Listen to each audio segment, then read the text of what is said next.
դիտարկելով այդ թվում համացանցում եւ մամուլում եւ հանրային քննարկումներում եւ իրողությունները նաեւ անձամբ արձանագրելով ես հանգել եմ այն եզրակացությամբ, որ անհրաժեշտ է վարչապետի որոշմամբ երկու խումբ ստեղծել եւ աշխատանքային խումբ ստեղծել, աշխատակազմին հանձնարարում եմ անհատական կազմի մասին տալ առաջարկ, խմբերից մեկը պետք է զբաղվի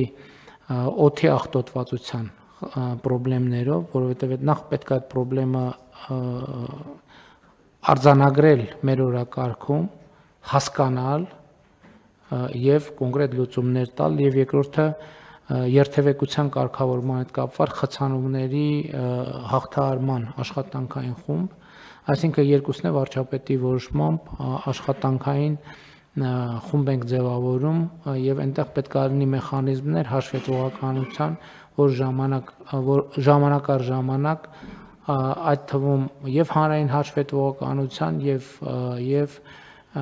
ինձ հաշվետու լինելու, թե ինչ աշխատանքներ են կատարված։ Այսինքն միջգերատեսչական բնականաբար Երևանի քաղաքապետարանն է պետք է ներգրավված լինի, այլ համայնքների ներկայացուցիչներ